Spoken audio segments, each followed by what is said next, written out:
Okay, nice to see everybody here. Wednesday we had the Śivarāma festival, and as far as I remember, we had a picture, but we didn't have seventh canto. We had first canto, and that has a list of incarnations. I used to read that every day for years and years, every evening, because it says at the end, anyone who recites the glories of the Lord shall be free from all miseries. I read it every evening. I knew it off by heart. Yeah, I knew the Sanskrit off by heart. Because I remember we had a picture of him on the wall in the temple. And then we had a picture in the temple room. We had quite a few pictures, but we didn't really quite know what they meant. I remember we had this picture of Lord Ramachandra, and sort of the devotees' understanding at the time was that anyway, this picture's here, but we don't worship demigods.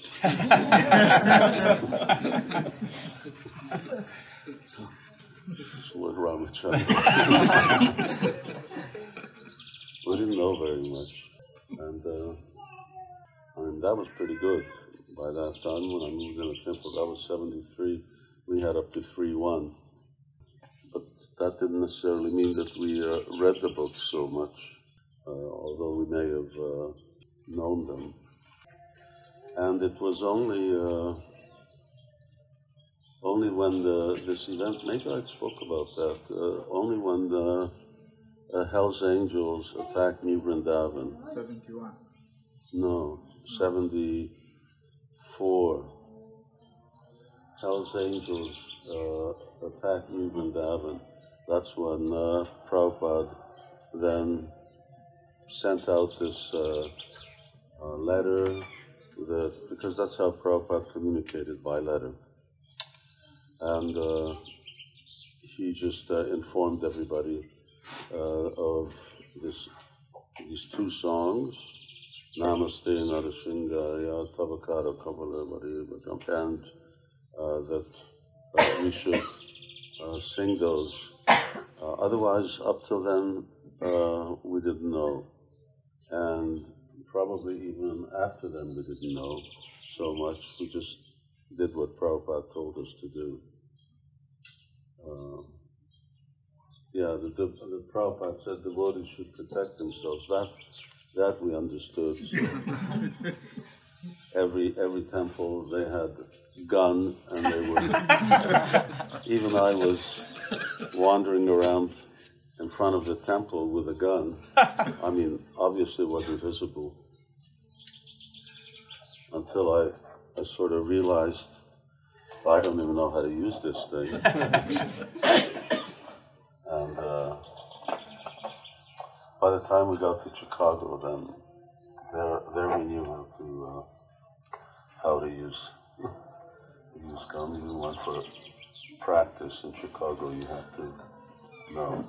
It was the crime city of USA. But gradually, especially once Srila Prabhupada gave out seventh canto, then we heard the whole Leela, the whole pastime of Lord Nrsimhadev, Prahlad Maharaj, and we started to understand the importance of taking shelter of a form of Kṛṣṇa, but not making him our iṣṭadeva, including Lord Ramachandra. We also realized, this isn't a demigod, this is actually Kṛṣṇa. And that's the wrong box.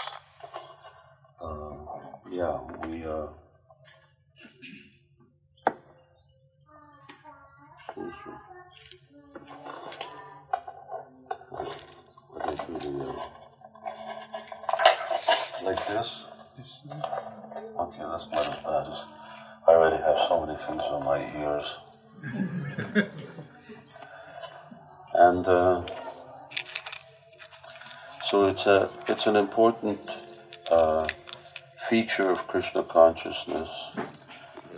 Srila Prabhupada writes, end of 6th chapter of the Gita, how devotees only worship the Shyamasundar form of Krishna. That they don't, I don't remember exactly what the word that he uses, but they don't have any interest in other forms of the Lord. I remember being with another older Vaishnava, and one of my godbrothers, he was asking one of my godbrothers, so who do you worship? And he says, oh, I'm a bhakta I'm a Ram bhakta. And that devotee's answer was, well, you don't understand our philosophy.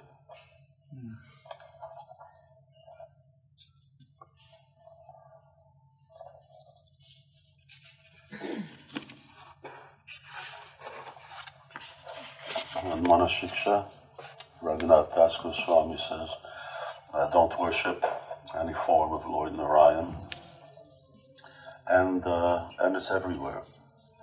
Now that doesn't mean that we don't offer them respect or we don't worship them, but we may worship them for a specific purpose. Of course, they're also Krishna. So Nrsimhadev, why? For the protection of the Krishna consciousness movement and for the protection of Vaishnavas, and for the protection of our devotion. Just like Prahlad Maharaj, he's the emblem of pure devotional service. Pure devotional service in the Bhagavatam really begins with Prahlad Maharaj. Up until then, different mixtures of devotion are generally discussed. But now here is Prahlad Maharaj. And so we turn to Lord Nrsimhadev, and we recognize he's the Supreme Personality of Godhead. In fact, Lord Nrsimhadev, Lord Krishna, Lord Balaram, these are actually Sarashvarya Purna Bhagavat Swayam Vidam. They are full of all 6 opulences and specifically manifestations of Krishna's power, Krishna's strength.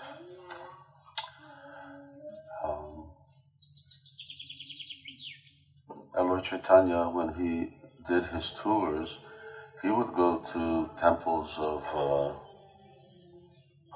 demigods, and he would offer respects to the demigods. So, worshipping demigods and offering them respect is 2 different things. In other words, when you worship a demigod thinking that now this is the all-in-all, this is the sadhya, this is the purpose of my spiritual life, or when it becomes a distraction from my worship of Krishna, then that becomes OD. But bowing down, offering respect, we offer respect to all Vaishnavas. So to speak of demigods, they're very exalted Vaishnavas. Even though many of them may not be pure devotees, but the fact that they've gotten such a exalted position means that they're respectable. Once in Calcutta,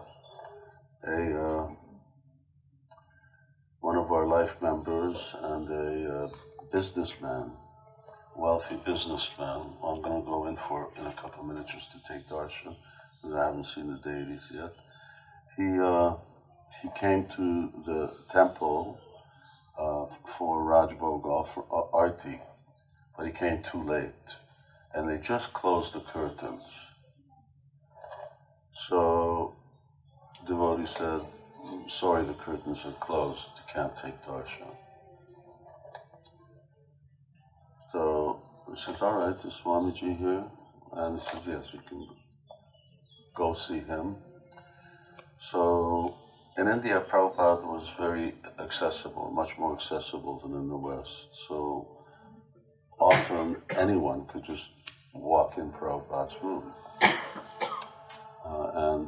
and speak with him. Now can you hear me back there? Yeah. So this gentleman walked in, and Prabhupada asked him, did you have darshan? And he said, no, I came too late, the curtain's already closed. So Prabhupada called the pujari who said, open the curtains for him. And then afterwards the pujari said, but Prabhupada, why are we inconveniencing the deities just for somebody? Prabhupada said, he's not just a somebody. He's a very, very wealthy man. In order for him to be so wealthy, he must have had Krishna's favor. You can't become such a prominent person without Krishna's blessings. So we should respect that. We should respect that person's position. And a few minutes, doesn't matter, so open the curtain. So open the curtain. So here was just a, who knows, just a businessman. Prabhupada didn't open the curtains because he was expecting some money or donation, but he said this thing, anyone who has some kind of position, wealth, who knows what in this material world, it only comes ultimately by good karma. It only comes by Krishna's blessing. So if he has Krishna's blessing, then we should recognize that. And then, so what to speak of demigods, especially you'll find in India probably the most numerous forms of a demigod is Lord Shiva. And Lord Shiva is Param Vaishnava. So he's an extraordinary devotee. Not only is he actually a devotee, but if you read Brihad Bhagavatamrita, then there's quite an in-depth explanation of how he's non-different than Krishna. What's that? No, it's not more. What's that Brahma Samhita verse? Kshiram yata dadavikara vishesha yoga sanjayate. Anybody know the verse? Huh? Sanjayate mahitata vartakaistiteto. Yeah. Shambhutam mahitata samapaitikaya govindamadi parisham. Very good. And he's only 15. Still 15? 15. Okay. That's what we need. Wow, nobody knows? Brahma Samhita, everybody should know. It's like when we used to go out in Chicago on Sankirtan and in the van. Sankirtan van. Where are the Sankirtan devotees? No Sankirtan devotees. I thought they were here. Yeah. Sankirtan devotees. We left at 8:30. You weren't in the van? Make your own way out. 8:30. We were out there, 9 o'clock rush at the airport. I've been trying to explain that now for 30 odd years in Hungary, that devotees don't leave at 10:30 in the morning on Sankirtan, they leave at 8:30. So we got in the van, and of course sometimes some devotees thought this was a good opportunity to get like 20 minutes nap. And but Vaisheshika Prabhu was always there, chanting Brahma Samhita at the top of his lungs, so there's no way you're going to sleep. So ultimately, we all chanted Brahma Samhita all the way to the airport. And so we learned it. You repeat something enough, then you learn it. You memorize it. Shiram Yata Dadavikara Vishesha Yoga. So Krishna has to be everything. So he even has to have a form, because he has Ramadimurti Shukala, he has unlimited forms. So he also has material forms. Right? 5th canto, there's description of Kamadev in one of the dweeps, who's the presiding deity of one of the dweeps, and it's described there that he has a material form. And Prabhupada says for Krishna, material, spiritual, where's your dad? Is he here or no? I just saw him once, and material or spiritual doesn't make any difference for Krishna. Just like here we've got Radha Shyam. Technically, they're made out of marble. That doesn't mean that Krishna is marble. For Krishna, he's everything anyway. Itone Shingo, Paratone Shingo, Yato, Yamitatone Shingo. So he's in here, he's in there. Prabhupada is saying in Vrindavan class, he's saying that Krishna's in the floor, Krishna's in the deity, Krishna's equally in both, but in this form we worship him, and in this form we walk on him. Otherwise, you can't.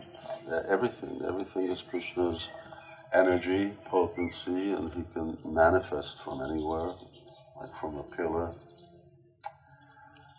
So Lord Shiva is also this special transformation of the reflection of the halo of the glance of Mahavishnu.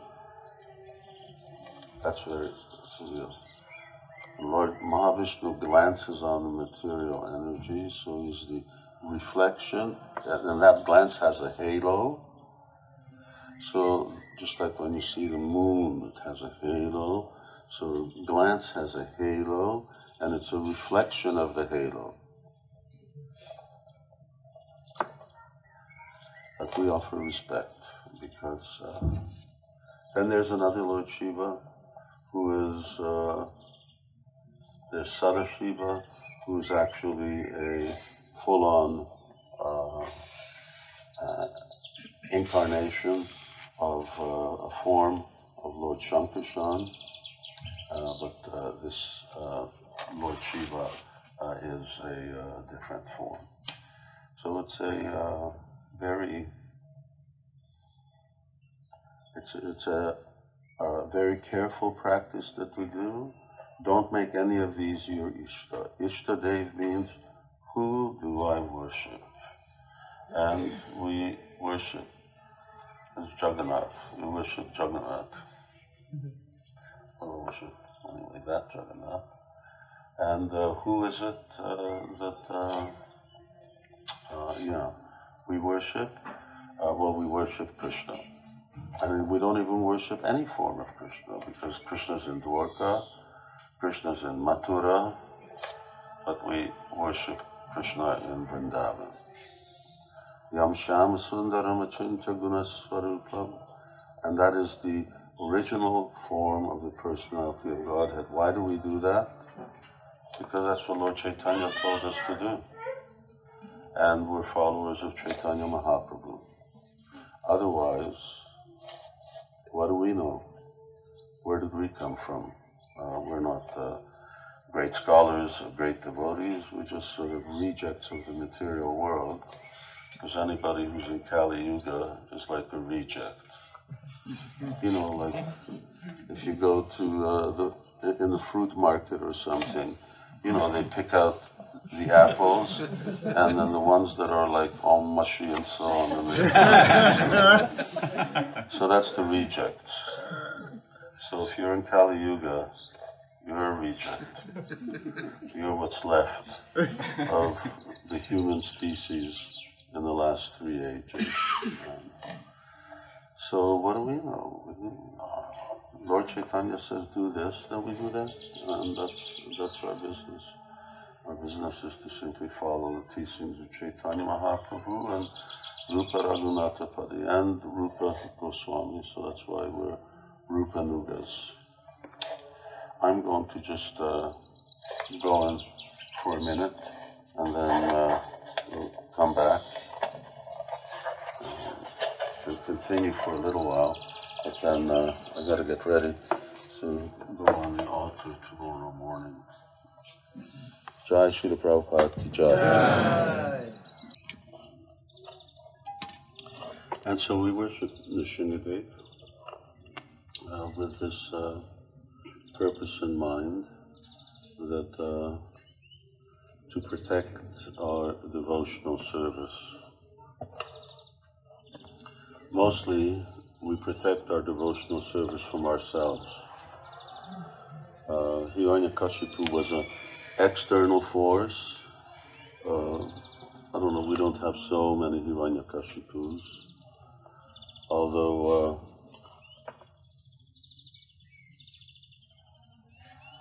I was talking to Niranjan Maharaj, who was telling me that one sort of famous court case in America, where this was during the deprogramming days, and he was on the stand. I don't know why they call it the stand when you're sitting, but he was on the stand, and the lawyer, he brought him a picture of Nrsimhadev, and he said, "Sir, can you tell me who this is?" And he says, "Well, that's an incarnation of Kṛṣṇa, of God." And who is that on his lap? And it says, "Oh, that's a demon that he killed." And what's that around his neck? Well, that's the demon's intestines. And who's this person here offering prayers? He says, "Oh, that's the son of the..." So, is this what you teach your students? That God should kill the parents and the children should be offering prayers in the meantime? You have to really know what you're going to say when you're on the stand. So, of course, no. But in the case that God is that this person is a demon, then why not?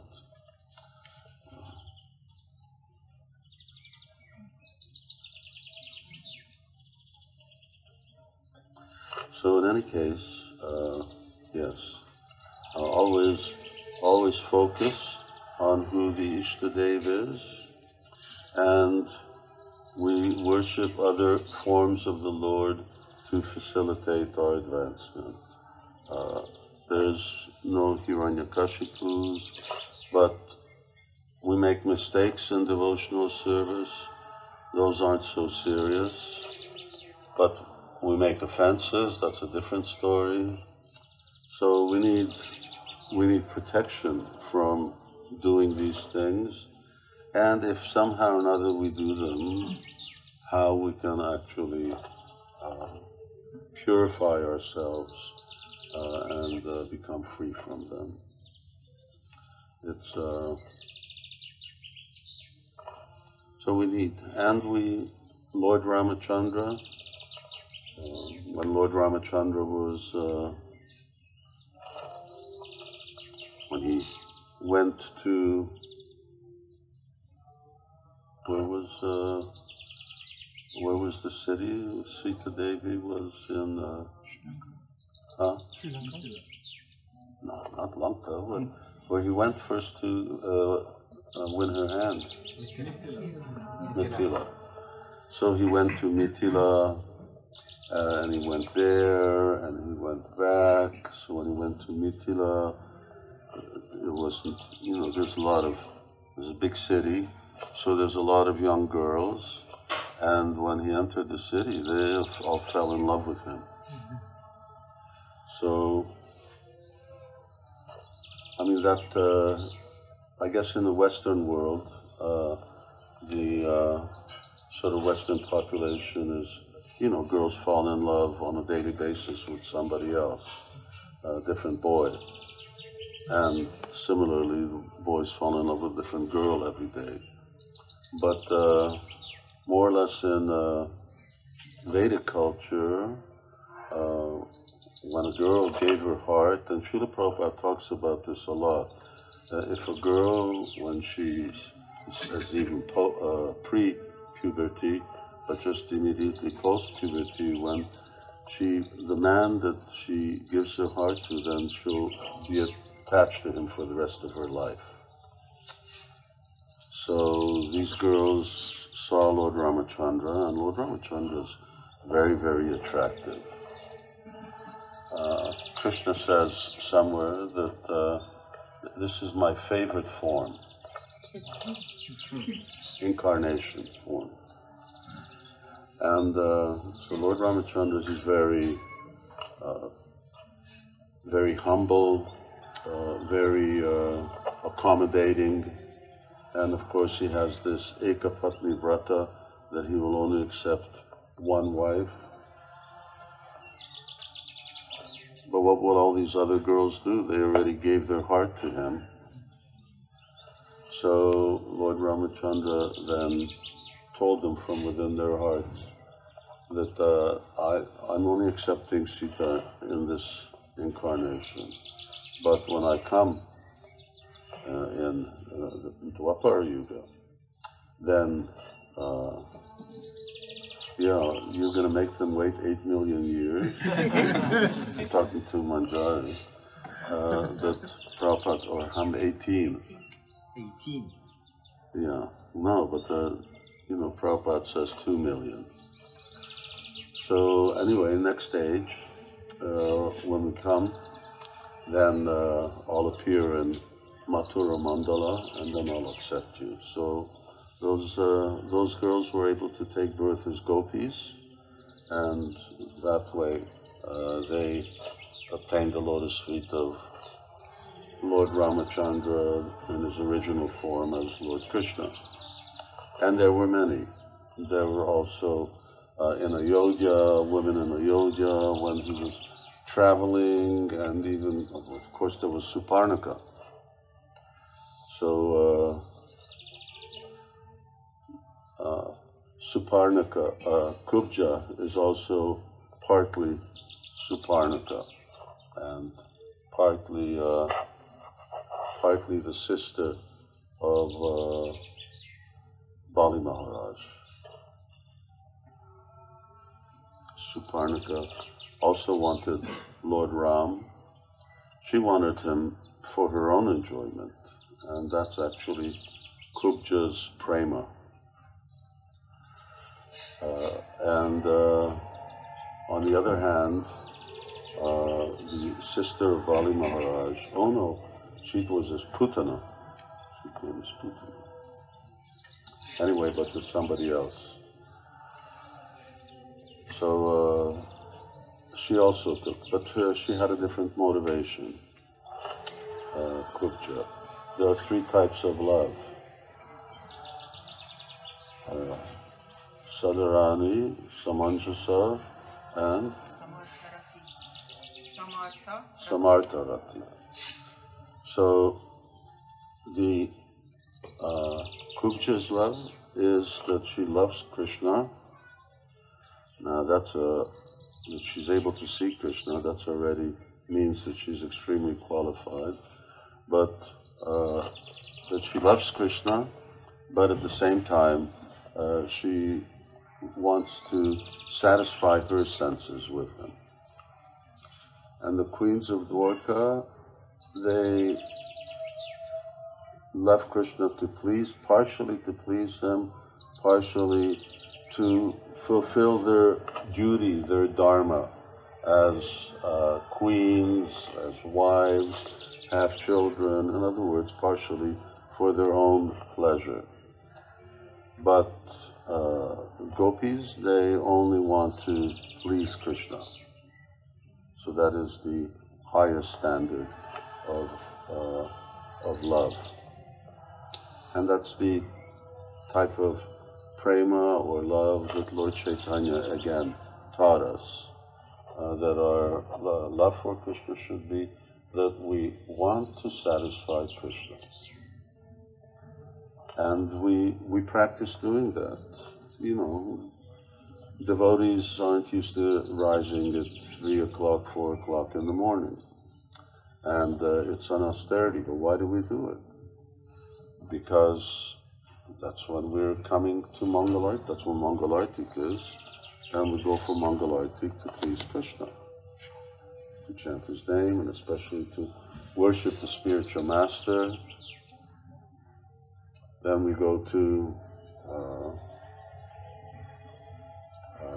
we go out on Sankirtan, very austere. Sankirtan means Harinam, prasadam distribution, book distribution, and they all have their own challenges. Physically painful, mentally an austerity, but why do we do it? Because it pleases Prabhupada, because it pleases Chaitanya Mahaprabhu. So we do it. Tapo divya putra kajena sattvam sudyat yasya brahma sokyam tanantam. There's no spiritual advancement without austerity. So you have to be willing to come out of your comfort zone in one way or another.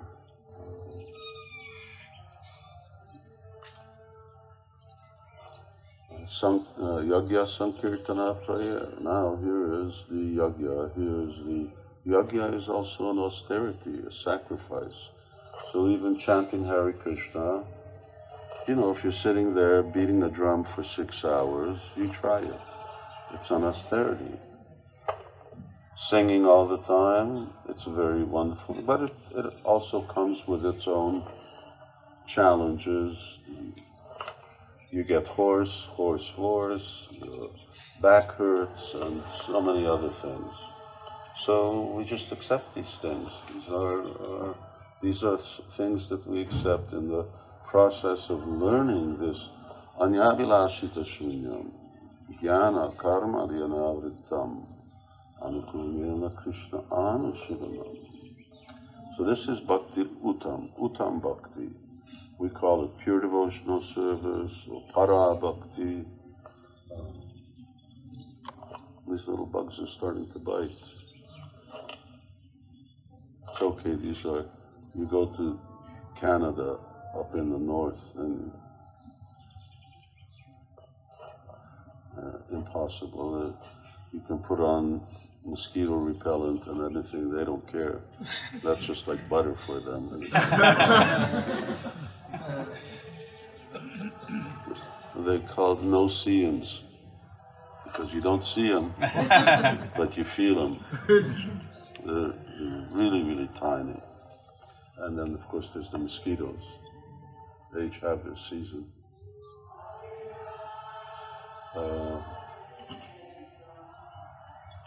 What were we talking about?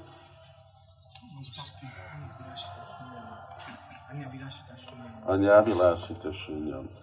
So a question comes up, can you actually practice pure devotional service as long as you're influenced by the lower modes of nature? Rajas, kamas, sastri, chetar, etaranavritam, stita, sattve, prasidati. Technically speaking, this Shraddha Rati Bhakti Anukramishasi, generally, Shraddha here means Nishtha. So when one comes to the stage of steady devotional service, which means that I'm in control of my mind and senses, then it's actually possible to be fully anyabhilashita. So up until then we have two choices. One is we practice mixed devotional service, which is purificatory, but obviously doesn't lead us to the goal. And the other is that we really try to follow the instructions of those who are practicing pure devotional service. And by following their instructions, then we qualify to become a pure devotee. So Prabhupada repeats this many times. He gives this example that, okay, you don't know anything about electrical engineering or so on, but if the electrical engineer tells you, join this one to that one, and you put the fuse in there, and you put the fuse in this direction or in the other direction, then as long as you follow what he does, then you're perfect. So this is actually the practical way that Prabhupada gave us to practice pure devotion, is to follow somebody who practices pure devotion. And thus by freeing our hearts from these lower qualities, then we actually come to the stage gradually of stita sattve prasidati. One is situated in goodness. Evam prasana manaso bhagavad bhakti yogita bhagavad tattva vijnana mukta sangha sajayate. And then from goodness, one can come to transcendental goodness. Who's that, Shriji? And yes, mukta sangha sajayate. So our whole idea, our whole plan is to come to the stage of pure devotional service where we just want to satisfy the senses of Krishna. So obviously we have sort of a stepwise process to get there. Grihastha ashram is one step. We're taking on all those responsibilities, but still the idea is that ultimately we recognize that yes, I need to be able to shed these things and actually just be a servant of Krishna. So, pure servant of Krishna. And as I said before, we're the rejects. Now we're trying to go from the rejects and to really go to, from the lowest to the highest. And this is what Lord Chaitanya's giving, which in one sense is not very easy. Actually, it's more or less impossible in one way, in the ordinary way, more or less. That means that it's very difficult. And by following Chaitanya Mahaprabhu, it becomes easy. If you've read Brihad Bhagavatamrita, and I won't ask who hasn't, but if you've read Brihad Bhagavatamrita, then you'll see what it means to actually come to Shyamasundar without Chaitanya Mahaprabhu's mercy. I don't even know how long it took him. He was Brahma, he was Indra, so it took a long time. He had his Guru's mercy, and his Guru wasn't ordinary. I mean, no Guru is ordinary. Guru means Sakshat Hari, but here it wasn't that he was just a jiva. It's hard to actually know, but Lord Narayan says, I personally came as your spiritual master. It doesn't say anymore. Was he actually Krishna himself, or was it very empowered, one of Krishna's associates? It's not clear. And Sanatana Goswami doesn't make it clear. Nonetheless, by the grace of his spiritual master, he got blessing in Puri. Okay, this body that you have, this is your Swarup. Once again, he was called Swarup. Got the same body. So it was already very clear what his spiritual body was, because it says this is your body's never going to change. But he went through so many steps. Brahman and the king and the Puri, and from Puri to Svarga, and Svarga and then up Janaloka, Tapaloka, Mahavishnu's abode, and from there, well, he didn't go to Lord Shiva's abode. Lord Shiva told him, don't waste your time. And he just kept going to Vaikuntha and Ayodhya and Dwarka. It's the process of elimination. In 1880, there's nothing left. Once you've gone everywhere, and literally speaking, he went everywhere. The only place left was Goloka Vrindavan. And although Narada Muni kept telling him, yes, this is where you have to go, you're going to go, but he didn't know the way. So Chaitanya Mahaprabhu doesn't play a role. He's just indirectly mentioned in one verse. So it's a great blessing that we have Chaitanya Mahaprabhu's mercy, and that's why it's very important. Read Chaitanya Charitamrita, understand Lord Chaitanya's teachings. Radyo Bhagavan Vrajaya Satanaya Sathama Vrindavanam Ramya Kachittu Pasana Vrajavadhu Vargena Vakalpita Srimad Bhagavatam Amalam Pramanam Premartho Kuman Mahan. These are the teachings of Chaitanya Mahaprabhu. Who knows the verse? 1, 2, 3, 4, 5. So you have to know Chaitanya Mahaprabhu's teachings, because it's Chaitanya Mahaprabhu who we follow. He's making the very difficult thing very easy. And even though it's easy, Prabhupada would say, the easiest thing for you is very difficult. He says, for you, putting up your two hands is difficult. Right? When it's time for Bhagavatam, when we say Hare Krishna mantra, everyone puts up their hand for 3 mantras, and that's it. After that.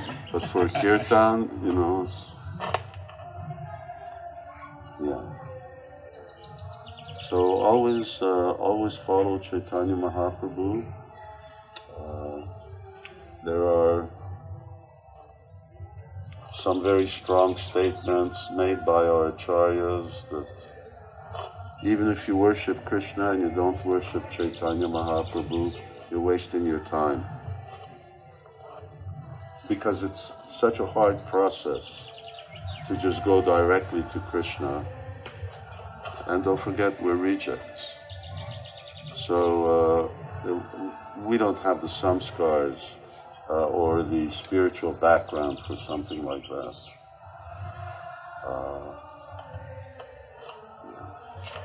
Prabodhananda Saraswati Thakur says, even Krishna's eternal associates do not know the bliss of devotional service that Chaitanya Mahaprabhu is distributing. Krishna's eternal associates don't know. So be very conscientious in that regard. Always follow Chaitanya Mahaprabhu means follow Srila Prabhupada, and then follow those who are strictly following Srila Prabhupada, and then will be successful. Now I need to go. I still need to discuss what's going to happen tomorrow morning. And if someone would like to continue, Govinda, you're going back also? No, not going back, but... Where are you all? In Shumadra? All over. Yeah, everybody's all over. We've got everything's over 750 devotees. So everything up to Balatona's book. Some of our guests are staying in Kapashwar, which is a 45-minute drive, and others are staying in tents. You got to be pretty austere to stay in a tent. It gets cold at night, although when we first had festivals here, and I was before the temple was here, we had devotees living in tents. That whole opposite side of the valley was just covered in tents. And we had a tanker, water tanker. Devotees would bathe out of the water tanker. You were there? I mean, you didn't stay there. And yeah, nowadays, you know, it's even too cold to talk about cold water baths.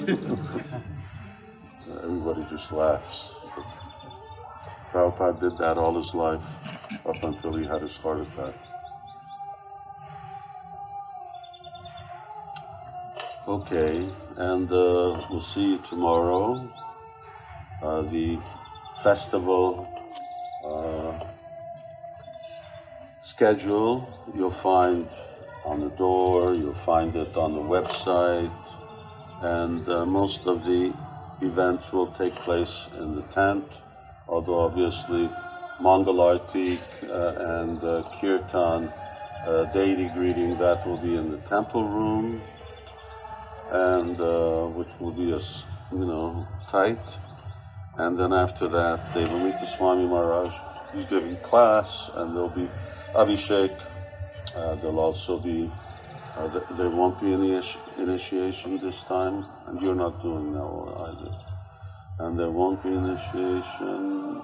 We'll leave those until Radhastami, but we'll talk about that, and there'll be the Shiksha vows, devotees who are making vows, and then there'll be, things will be mixed in both Hungarian and English, and other languages. I imagine they're going to be simultaneous on, like,